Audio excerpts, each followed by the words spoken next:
आपका अपने YouTube channel पढ़ी करो ऑल इन ऑल सब्जेक्ट में एक बार फिर से स्वागत। आज हम आप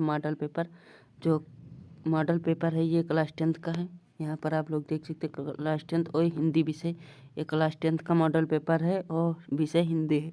तो आप लोग यहाँ पर देख सकते हैं ये हिंदी का मॉडल पेपर, आपको इसमें 3 घंटा 15 मिनट का समय दिया जाएगा और इसमें कुछ निर्देश आपके दिए गए, जो ये इसका पूर्णांक 70 नंबर का है। और यहाँ पर निर्देश दिए गए प्रारंभ के 15 मिनट परीक्षार्थियों को प्रश्न पढ़ने के लिए निर्धारित। आपको यहाँ पर 15 मिनट को आपको प्रश्न पढ़ना है। जो ये 15 मिनट आपके पास है वो पढ़ना। और प्रश्न पत्र 2 खंडों में विभाजित है। इसमें 2 खंडों में आ और बा में आपका प्रश्न विभाजित है। और आपको बहुविकल्पीय प्रश्न है जो वो OMR शीट पर आपको नीले पेन अथवा काले पेन से आपको गोले से भरना है।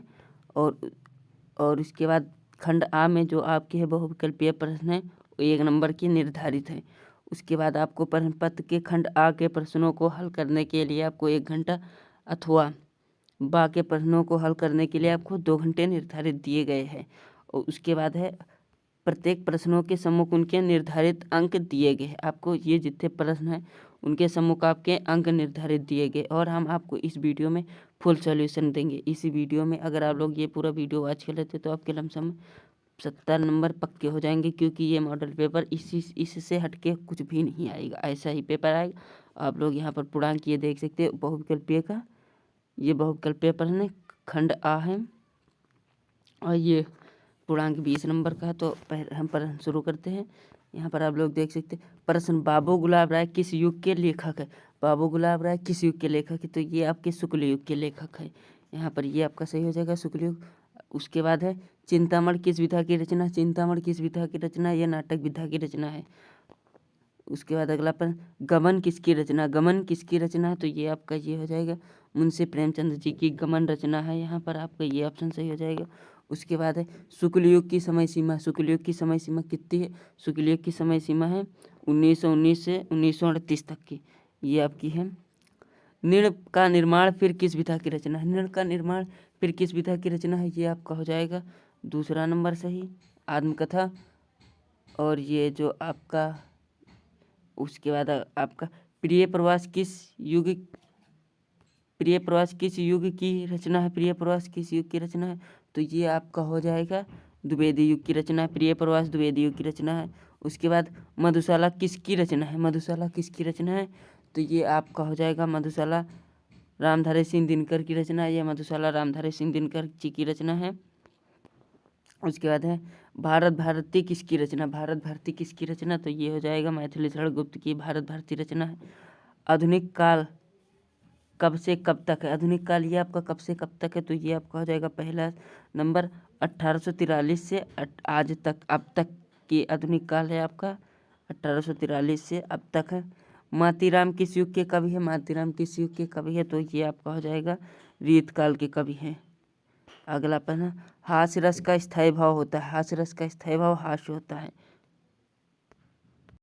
सोवत ओढ़े पीठ पर श्याम सलोने गात, इसमें ये आपका कौन सा इसमें अलंकार है, इस पंक्तियों में कौन सा अलंकार है, तो मानो, जन जानो जानो मानो इसके वाचक शब्द, तो इसमें आपका उत्प्रेक्ष अलंकार है। इसमें आपका उत्प्रेक्ष अलंकार है। उसके बाद रोला छंद में कुल कितने चरण होते। रोला छंद में कुल कितने चरण होते, तो इसमें आपके 4 चरण होते हैं। आकर्षण शब्द में किस उपसर्ग का प्रयोग किया गया। आप आकर्षण शब्द में किस उपसर्ग का प्रयोग किया गया, तो इसमें आप का प्रयोग किया गया। प्रत्येक के कितने भेद है। प्रत्येक के कितने भेद है, तो ये आपका हो जाएगा प्रत्येक के 2 भेद होते हैं।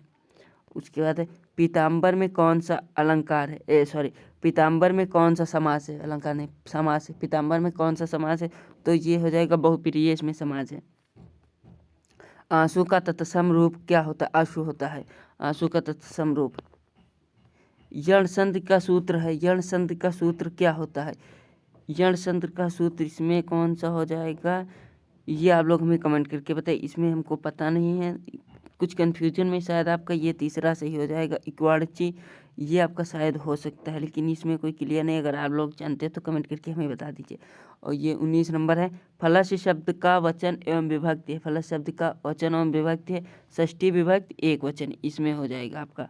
अपठत धात का वचन एवं पुरुष है।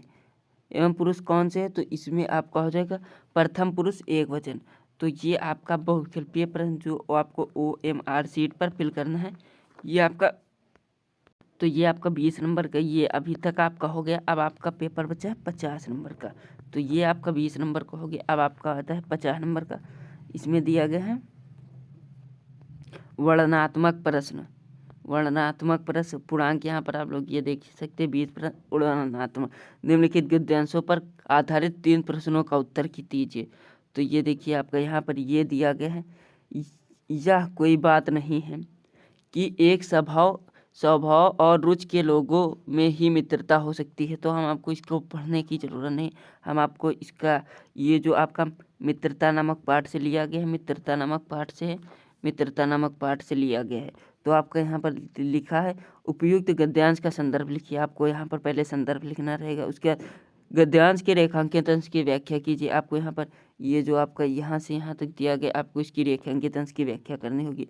उसके बाद लेखक के अनुसार समाज में भिन्नताओं देखकर लोग एक दूसरे की ओर क्यों आकर्षित होते हैं। आपको ये 3 प्रश्न दिए जाएंगे, लिखना होगा। उसके लिए आपको यहाँ पर 6 नंबर दिए जाएंगे। उसके बाद आपका अथवा में आ जाएगा, हे भगवान तब के लिए। ये आपका यहाँ से आपको यहाँ पर भी इसमें भी संदर्भ लिखना होगा। उपयोग रेखांकित अंश की व्याख्या करना होगा। ममता द्वारा किस कार्य को ईश्वर की इच्छा के विरुद्ध बताया गया, आपको ये पूरा लिख देना होगा। उसके बाद है यहाँ पर अगला पन्ना आपका ये भी 6 नंबर का। उसमें से आपको 2 में से 1 करना होगा। 2 में से 1 कीजिए बस। उसके बाद दिए गए पद्यांश पर आधारित 3 प्रश्नों का उत्तर दीजिए। जैसे चरण कमल बंदो हरिराय जाकी कृपा गांगु, यहाँ पर आपको ये दिया गया। उसके बाद यहाँ पर आपको भी फिर इसमें भी उपयुक्त गद्यांश का संदर्भ लिखना है, रेखांकित अंश की ये 2 लाइन की व्याख्या करनी है, उपयुक्त पंक्तियों में कौन सा अलंकार है, तो आपको ये। उसके बाद है यहाँ पर सुनि सुंदर बयान सुधा रसायन, ये भी आपका पूरा दिया गया। इसमें से आपको दोनों में से एक करना। यहाँ पर भी आपको संदर्भ लिखना, रेखांकित अंश की व्याख्या करनी, और ये आपका इसमें भी आपको कौन सा अलंकार है ये आपको देना। अगर आप लोग इसके बारे में नहीं लिख पाते तो हमें कमेंट करके बता दीजिए, तो हम आपको इसका पूरा पेपर हल करके आपको PDF के तौर पर दे देंगे। तो आप लोग ऐसे कर लेंगे। अगला प्रश्न आपके लिए 5 नंबर का, दिए गए संस्कृत गद्यांशों में से किसी एक का संदर्भ सहित हिंदी में अनुवाद कीजिए। तो आपका ऐसा नगरी भारतीय संस्कृत, तो आपका इसमें से ये आप कीजिए, ये वाला ये कीजिए आप, या तो इसके बाद ये अगला ये दूसरा है, ये देखिए ये आपका दूसरा है। जैसे मानव जीवनस्य संस्करणम संस्कृत अस्माकं पूजने मानव जीवन, ये आपको इसमें से ये कीजिए। आप ये दोनों में से एक कर सकते हैं। उसके बाद आपका है दिए गए संस्कृत पद्यांश में से किसी एक का संदर्भ सहित हिंदी में अनुवाद कीजिए। तो आप ये कीजिए या तो ये कीजिए। सर्वे सुखना सर्वे संतु निरामय सर्वे भद्रान पश्चिम माँ दुर्गा भवंत, आपको ये दोनों में से एक करना। आपको इसमें से 5 नंबर, आपको फिर 5 नंबर का ये भी आता है। उसके बाद है अपने पाठित खंड काव्य के आधार पर निम्नलिखित प्रश्नों में से किसी एक का उत्तर दी। तो आपको जैसे ये मुक्तिदूत खंड काव्य के आधार पर गांधी जी का चित्रण कीजिए। अगला है मुक्तिदूत खंड काव्य के चतुर्थ सर्ग का कथनांक अपने शब्दों में लिखिए। आपको इन दोनों में से एक करना, क्योंकि ये बाराबंकी के जो मेरे दोस्त बाराबंकी के हैं या देख रहे हैं तो उनको ये लिखना, और कई जिलों के लिए यही आता है। तो आप लोग अपने राज्य के हिसाब से आप इसको लिख सकते हैं। उसके बाद आपका अगला है दिए गए लेखकों में से किसी एक का जीवन परिचय लिखिए, उसकी एक प्रमुख रचना का उल्लेख कीजिए। जैसे डॉक्टर राजेंद्र प्रसाद, जयशंकर प्रसाद, आचार्य रामचंद्र शुक्ल। तो हम आपको इसमें सजेशन देंगे कि आप लोग जयशंकर प्रसाद का याद कर लीजिए, क्योंकि ये आपको इंटर में भी लेगा। उसके बाद दिए गए कवियों में से किसी एक का जीवन परिचय, जैसे गोस्वामी तुलसीदास, सुमित्रानंदन, महाकवि सूरदास। तो यहाँ पर आप लोग तुलसीदास का याद कर लीजिए, बस आपका ये काम हो जाएगा इसमें से। उसके बाद है अपनी पाठ्यपुस्तिका में से कंठस्थ किए एक आपको श्लोक लिखना 2 नंबर के लिए।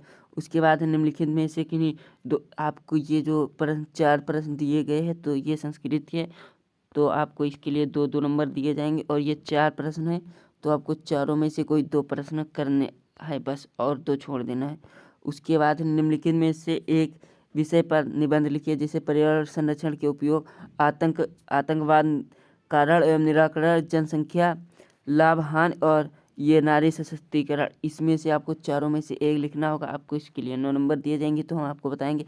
पर्यावरण संरक्षण के उपयोग लिख लीजिए, क्योंकि ये आपको बोर्ड में भी बोर्ड में जो हाई स्कूल में तो आपको काम करेगा, आपका इंटर में भी ये आपको मिल जाएगा। तो आपका इतना ही पेपर आएगा। तो आप लोग कमेंट करके बताएं कि आप लोगों को इसमें से कौन जो आपको नहीं आता, तो हम आपको उस पर पूरी वीडियो बना कर आपको प्रोवाइड कर देंगे। और आप लोग ज़्यादा से ज़्यादा वीडियो के शेयर कीजिए। तब तक के लिए धन्यवाद। फिर हम लोग अगले वीडियो में मिलते हैं।